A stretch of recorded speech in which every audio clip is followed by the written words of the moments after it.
नमस्कार। आज दिनांक 30/11/2024 रोज शनिवार सांस्कृतिक कार्यक्रमाचा निरोप आणि बक्षीस समारंभाचे अध्यक्ष प्रमुख पाहुणे, शाळेचे प्राचार्य, शिक्षक वृंद, माझ्या प्रिय विद्यार्थी मित्र मैत्रिणी, शाळा हे संस्कृतीचं माहेरघर आहे आणि शाळेमध्ये सांस्कृतिक कार्यक्रम का घेतले जातात, नेहमी घेतले जातात हे सगळ्यांना माहित आहे, पण नेमकं सांस्कृतिक कार्यक्रमच का घेतले जातात या यक्ष प्रश्नाचा कधी विचार तुम्ही केला आहे का? आपण ज्या संस्कृतीमध्ये वाढतो त्या संस्कृतीमधून आपल्या अर्थार्जनाचा, उदरनिर्वाहाचा मार्ग सुकर व्हावा यासाठी या सगळ्या गोष्टी केल्या जातात। मित्रांनो, संस्कृतीमधून आपल्याला मनोरंजन, आरोग्यदायी जीवन आणि अर्थार्जन या 3 गोष्टी साध्य करायच्या आहेत। मनोरंजन जर करायचं म्हणजे आपल्या मनाला प्रसन्न करायचं। मन करारे प्रसन्न, सर्व सिद्धीचे कारण मोक्ष अथवा बंधन। बंधन जुगारायचं आहे आणि मनाला एका वळणीवर आणायचं आहे। मनाला एका वळणीवर कसं आणणार बरं? बहिणाबाई म्हणून गेली, मन वळाय वळाय उभ्या पिकातला ढोर किती हाका लाई त्याले हिरी येती पिकावर। मग असं हे चंचल मन स्थिर करण्याकरता तुम्हाला काय करावं लागेल? तुम्हाला सिद्धी करावी लागेल, उपासना करावी लागेल आणि मनाची आणि विषयाची सांगड घालावी लागेल। मन हे कुठे चालतं? मन हे विषयावर चालतं। विषय हा कुठून मिळतो? ज्ञानातून मिळतो। ज्ञान ही कशाची उपज आहे? इंद्रियाची उपज आहे। मग या सगळ्या गोष्टी जर आपल्याला आपल्या काबूमध्ये करायची असेल तर आपल्याला साधना करावी लागेल। मग साधना करताना संगती हवी। सतसंगती भक्तिमती हीच नीती असे साधकाची, तुम्ही घ्या ना कृपा सद्गुरूची। चांगले जर गुरु तुम्हाला मिळाले तर नक्कीच तुम्हाला काहीतरी होता येईल, त्यांचं मार्गदर्शन घेता येईल। आमच्याही मनात एकेकाळी असा विचार होऊन गेला, शिकत असताना, तुमच्या एवढे असताना आम्हाला वाटायचं की डॉक्टरकडे किती रांग असते, त्याला किती मान देतात, आम्ही पण डॉक्टर झालो पाहिजे। पण त्या काळात काही मार्गदर्शन चुकल्यामुळे किंवा आपल्या चुकामुळे आपण झालो नाही, पण डॉक्टरचे बाप नक्की झालो।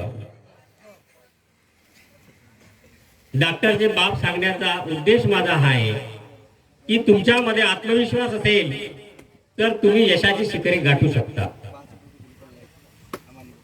मित्रांनो, मनाची रंजकता करण्याकरता कला आहे। सांस्कृतिक कार्यक्रम आपण कशासाठी घेतो? आपल्या अंगी असणाऱ्या उपजत कला गुणांना वाव मिळावी म्हणून आपण सांस्कृतिक कार्यक्रम। जर एखाद्याचा डान्स पाहिला, तुम्हाला जर त्याच्यात आनंद वाटत असेल तर त्यात तुमच्या यशाचं गमक आहे आणि तीच आवड निर्मिती तुमचा छंद म्हणून जर जोपासली तर उद्या तुमचं ते उदरनिर्वाहाचं साधन बनू शकते।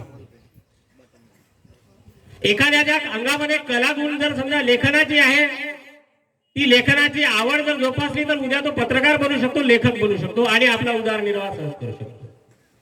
म्हणजे सांस्कृतिक कार्यक्रम हा नुसता मनोरंजनाचा जर समजा भाग जर सोडला तर त्याबरोबरच त्यामध्ये उदरनिर्वाहाची सुद्धा जोड जोडलेली आहे आणि म्हणूनच सर्व शिक्षक मंडळी किंवा शाळेमध्ये सांस्कृतिक कार्यक्रम घेतले जातात. म्हणजे तुम्हाला समजलं असेल की सांस्कृतिक कार्यक्रम का घेतले जातात. मी 3 गोष्टी तुम्हाला सांगितल्या की सांस्कृतिक कार्यक्रमामध्ये आपल्याला आरोग्यदायी जीवन पाहिजे आहे, मनोरंजन पाहिजे आहे आणि अर्थार्जन पाहिजे आहे. तरच आपण केलेल्या सांस्कृतिक कार्यक्रमाला फलश्रुती मिळेल. मित्रांनो, तुम्हाला माहित आहे की आपलं मन जागृत असलं पाहिजे, मनाचं रंजन केलं पाहिजे, कलेची सांगड घातली पाहिजे. मग अशा कला किती बरं? कला तर भरपूर आहेत. पूर्वीच्या या भाषेमध्ये कलेला नखरे म्हणायचे. 36 नखरे की नाव. जर तुम्हाला माहित असेल की पूर्वी डान्सिंग इतर क्षेत्रामध्ये सुद्धा कला गुणांचा, जसं समजा तुम्ही साधं लग्न जुळवायला जरी गेलेत तरी तुमची कुंडली पाहिली जाते. तर कलेतून तुम्ही आरोग्यदायी जीवन कसं घडवू शकता बरं? नियमित व्यायाम हा आरोग्याचा एक गमक आहे. योग साधनेतून शरीर बांधणी केली जाते. आरोग्यम धनसंपदा हे सगळे जण सांगतात, पण या धनाला जपतात कोण याचा तुम्हाला विचार करायचा आहे. आरोग्याला आपण किंमत दिली पाहिजे. यामध्ये महत्वाची भूमिका काय? तर मन महत्वाचं आहे. मन आपलं इतकं प्रबळ आहे आणि इतकं चंचल आहे की ते स्वतःची इच्छा पूर्ण करण्याकरता काही करू शकते, कशाही आहारी राहू शकते. मित्रांनो, तुम्हाला माहित असेल की क्षुल्लक कारणावरून सर्वांचे आयुष्य बर्बाद झालेले आपण कित्येकांची पाहिलेली आहे. वासने तुझ भोवती किती जन्म घालावे किती. या वासरूपी मनाला चांगल्या विषयाची सवय लावण्याकरता तुम्ही काय केलं पाहिजे? तुमचं आरोग्य उत्तम होण्याकरता आहार तर नक्कीच पाहिजे.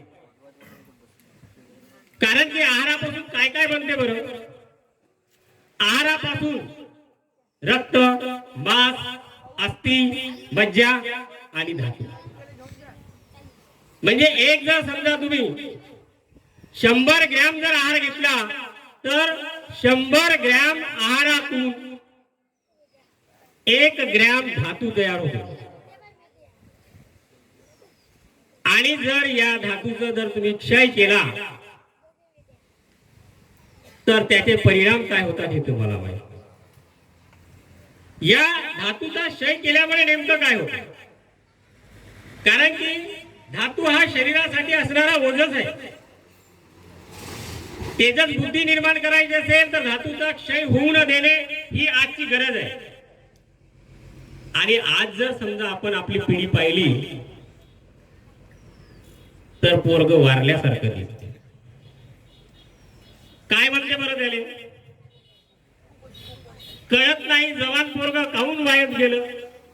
वायत म्हणजे वाळला, काडीसारखा झाला. काहून झाला बरं? कळत नाही जवान पोरग काहून वायत गेलं. सारा गावामध्ये पोट्ट लग्न आले आलं. बाबूरा पोरग लग्न आले पण काडीसारखा झाला. काहून झाला? कळत नाही जवान पोरग काहून वायत गेलं. सारा गावामध्ये पोट्ट लग्न आले आलं. शाळेमध्ये जाये भाऊ भली मजा करे, कार्यरत जाये भाऊ भली मजा करे आणि अभ्यास बिभ्यास काही नाही, नुसतं चक्रास मारे. अभ्यास बिभ्यास काही नाही, नुसतं चक्रास मारे. चक्र मारता मारता येड निघून गेला. 12वीची परीक्षा आलेली आहे, 10वीची परीक्षा आलेली आहे. याच्याकडे पाणी त्याच्याकडे पाणी, इकडे जाणे तिकडे जाणे. चक्रा मारता मारता सारा येळ निघून गेला आणि 12वीच्या परीक्षेत पोट्टा नापास झाला. 12वीच्या परीक्षेत 10वीच्या परीक्षेत. म्हणजे हे सगळं कशामुळे झालं? तुमचं मन तुमच्या ताब्यात नसल्यामुळे झालं. कारण की मनाची उत्पत्ती विषयातून झालेली आहे आणि विषयाचं मार्गदर्शन हे गुरुच्या चरणी असते. म्हणजे खरंच तुम्ही तुमच्या गुरुचा मान करत आहात का? बे चालला चकना. म्हणजे तुमच्यामध्ये जर मान सन्मान नसेल तर नेमकं काय होईल? इथं वाटत असेल पोरांना की सर तर पोरावरच बोलून गेले, पोरीचं बी काही होऊ द्या, गीत मोठं आहे पण तुम्हाला शॉर्टकट मध्ये वेळेअभावी सांगतोय. शेजारची जणी दादा कालेदार गेली, शेजारची जणी दादा कालेदार गेली, कालेदार गेली दादा कालेदार गेली.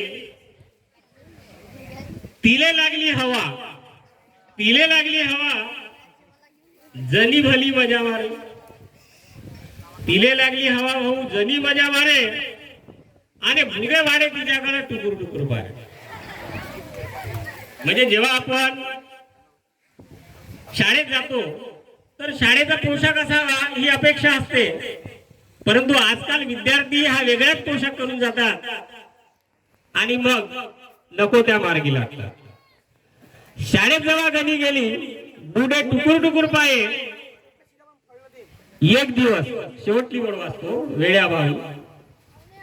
एक दिवस जणी दादा कालेदार गेली, एक दिवस जणी दादा कालेदार गेले. समजा दिवस गेला तरी घरी नाही आली. एक दिवस जणी दादा कालेदार गेली ना समजा दिवस गेला तरी घरी नाही आली. शेजारचे लोक म्हणे जणी वाया गेली, शेजारचे लोक म्हणे जणी वाया गेली. आणि एक जण का म्हणे, एक जण का म्हणे भाऊ जणी एका बेवड्या संग पळून गेली. जणी एका म्हणजे एकंदरीत या दोनही चरित्रावरून तुमच्या लक्षात आलं असेल, दोनही विद्यार्थ्याचे चरित्र या ठिकाणी मी वाचून दाखवलेले आहे कवितेच्या माध्यमातून. हा मनोरंजनाचा जरी जेवढा विषय असला तेवढा तरी आपल्या ज्ञानार्जनासाठी आणि आपल्या भविष्यात उज्ज्वलासाठी हा एक यक्ष प्रश्न निर्माण झाला. शिक्षणातून मनोरंजन नक्कीच करता येते आणि ते आपल्या आस्थेचा मार्गही असू शकते. शिक्षणातून अर्थार्जन सतत तुम्हाला करता येते. शिक्षणातून अर्थार्जन कसं कराल बरं? आपल्या आवडीचे क्षेत्र निवडा. जे क्षेत्र आवडीचे क्षेत्र निवडत आहे त्याच्यामध्ये पारंगत व्हा आणि पारंगत झाल्यानंतर तुम्ही एक नोकरी किंवा तुम्ही एक व्यवसाय करा, म्हणजे तुम्हाला अर्थार्जन करता येईल. बिलकुल 3च वाक्यात सांगितलं, पण हे 3 वाक्य एवढे कठीण आहे. आजकाल तुम्ही मोबाईलवर वेगवेगळ्या प्रकारच्या रील पाहता पण कधीच महाकरियर.com ला विजिट करत नाही. तुम्हाला एक साईट दिलेली आहे महाकरियर.com. या महाकरियर.com मध्ये तुम्हाला असंख्य असे प्रश्न दिलेले आहेत. त्या प्रश्नाची उत्तरे शोधा. शोधा म्हणजे पाहून नाही, तुम्हाला जे येतात त्या प्रश्नाची उत्तरे द्या. येत नाही ते ब्लँक करा, सोडून द्या. म्हणजे जर समजा तुम्हाला 20 प्रश्न दिले असतील, हे 20 प्रश्न विविध क्षेत्रातील प्रश्न असतात. त्यातून तुमची आवड कोणत्यामध्ये आहे ते निवड करायची आहे तुम्हाला. ते एकदाची आवड जर समजा तुम्ही निश्चित केली तर त्यामध्ये असणाऱ्या प्रश्नावरून नेमकं तुम्हाला कोणत्या क्षेत्राकडे जायचं आहे हे कळेल. आणि नंतर मग 10वा वर्ग 12वा वर्ग झाल्यानंतर तुम्ही ते क्षेत्र निवडा. तुमचा जर समजा पर्सेंटेज लोअर असेल, टेक्निकल जॉब असेल, तर तुम्ही आरोग्यामध्ये सुद्धा टेक्निकल जॉब निवडू शकता किंवा इंजिनिअरिंग क्षेत्रामध्ये सुद्धा टेक्निकल जॉब निवडू शकता. खूप टेक्निकल जॉब आहे. जर तुमचा कल ग्रॅज्युएशन कडे असेल, तुमच्याकडे जर समजा जास्त गुण तुम्हाला मिळाले असेल तर डिग्री एक्झाम देऊ शकता. तर अशा भरपूर संधी आहेत. या संधीचं तुम्ही सोडून करून घ्या. मित्रांनो, गोष्टी बऱ्याच सांगण्यासारख्या आहेत आणि खरं तर वेळही खूप आहे. पण एखादी गोष्ट वारंवार जर छेडत नेली तर तार तुटण्याची शक्यता असते. म्हणून सांगतो, तरुण वयात तरुणाचा आनंद घ्या. म्हातार वयात तर म्हाताराचा आनंद ही मंडळी घेतच आहे. यांना किती वैताग झाला हे त्यांना काय त्यांच्या चेहऱ्यावरून दिसत. तुम्ही तरुण आहात, तरुणाईचा आनंद जरूर घ्या.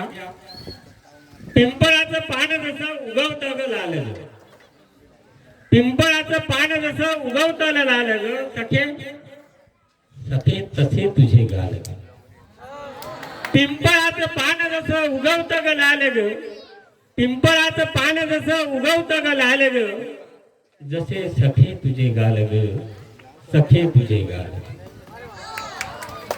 काळ्या काळ्या काळ्या काळ्या नागिणीची मंद मंद चाल ग, काळ्या काळ्या नागिणीची मंद मंद चाल ग, सखे तसे तुझे बाल ग, तसे तुझे बाल. एक कटक्क नजरेचे. आजकाल तरुणाईमध्ये ही फॅड खूप आहे, बंदूक मारतात डोळ्याच्या नजरेने. एक कटक्क नजरेची भिंतीवरची पाल. भिंतीवरची पाल कशी एकटक पाहत राहते आपल्या निशाण्याकडे. एक कटक्क नजरेची भिंतीवरची पाल ग, सखे तसे माझे हाल ग, सखे तसे माझे हाल. शब्द तुझे झाकीराची बोल. सखी तू बोलतेस तेव्हा मला झाकीर हुसेन ऐकल्यासारखं वाटते. तबल्यावर झाकीर हुसेनची जशी थाक देतेस. शब्द तुझे झाकीराची चाल ग, शब्द तुझे बोल जसे झाकीराची चाल ग, सखे जरा तू माझ्याशी बोल ग, सखे जरा तू माझ्याशी बोल ग.